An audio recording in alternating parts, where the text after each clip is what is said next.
You got to tell the story. Does that make sense? Yeah. So you say, we got in the car, and then we went on a really long walk with lots of Christmas lights. Okay. Okay? Yeah. Okay, you ready? Yeah. Okay, what did we do Sunday night?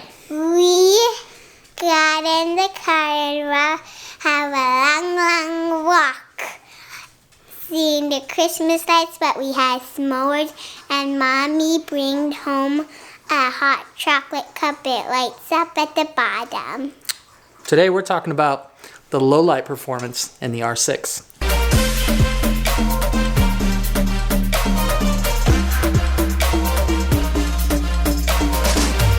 Well, Tony here. Today we are looking at the low light performance of the Canon EOS R6. We've got some sample footage from just a couple days ago when my family and I went to the Garden Glow at the Missouri Botanical Gardens. Don't worry, everyone was socially distancing and we had our masks on.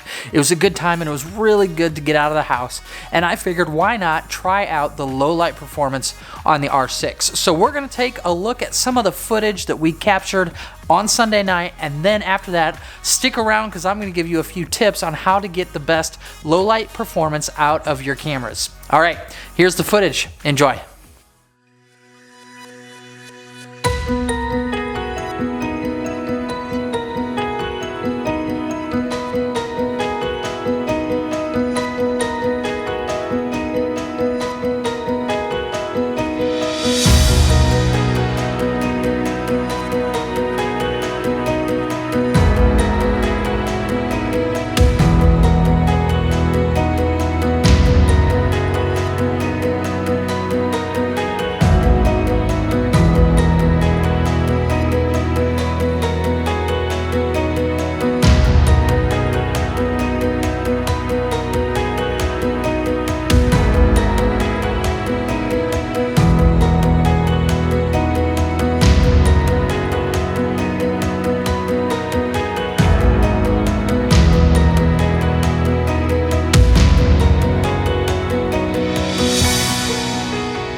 Okay, so after looking at the footage of the R6, it's an incredible camera in low light, to be honest, it really is. Now, I've used this camera on some wedding receptions that's typically dark with the dark dance floor, and I've always been impressed with it. And at the Garden Glow, it's been no different. Let's get into just a few tips that I want to pass on to you. I've got 4 for you. The first one is something that I did on this shoot, and that is to use a lens that has a really low aperture. And I use the 85mm f1.4 IS, which is an EF lens, but it has that 1.4, which lets in a ton of extra light.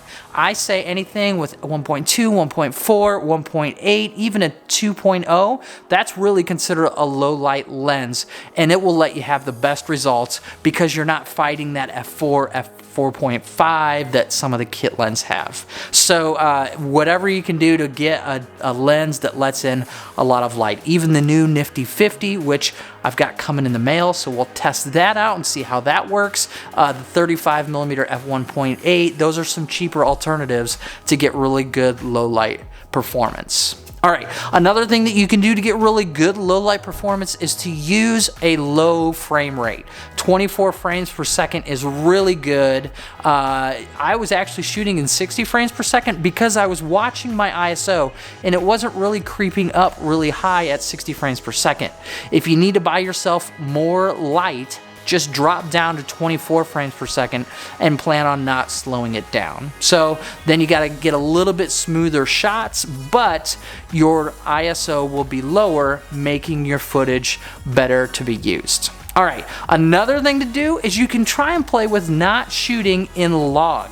When you shoot in log, it introduces a lot of noise sometimes. I would shoot some in neutral profile or faithful or whatever your preference is, but then also shoot some in log, and then you can kind of compare. That way you've got usable footage regardless. I've just noticed that when you're shooting in log in really extreme low light, chances are you're gonna have to get some noisy footage. Another thing that I'll do is I'll keep an eye on the brightness of my screen, or I'll look through the EV on the back of the camera. I've noticed that if your brightness is really high on the camera, then you're going to notice that the footage is actually really dark when you get it in post-processing, because you're just being deceived. So always keep an eye on those histograms, because otherwise you're not going to have a realistic understanding of what exposure you're really having. All right, one more tip to help you, and that is chances are your autofocus is going to be struggling. So make sure to switch to manual focus. Use peaking, use all of the tools that your camera has built in to help you focus. But I would suggest maybe switching out of autofocus once it starts hunting. And you'll see in some of the footage that I had, I was using autofocus probably too much, because it was focusing and kind of hunting around trying to find what was in focus. And if you just flip to manual and you just manually focus, I promise you, you're going to have a more enjoyable experience. All right, one more pro tip here. When we're shooting Christmas lights, I'm actually going to demonstrate this on our house. I'll run outside and get some footage. But I've noticed that you don't want to shoot the entire thing straight on. It's just not going to be as cool. What you need to do is you need to shoot from an angle and kind of shoot through the light, and that's going to help you get more depth of field with your Christmas lights. That's just a little extra tip. It doesn't really have anything to do with low light, but I've noticed when you're kind of shooting through multiple layers, your footage just looks so much more dynamic than trying to just kind of capture everything horizontally, if that makes any sense. All right, guys, have fun. It's Christmas time. Make sure to be using those cameras.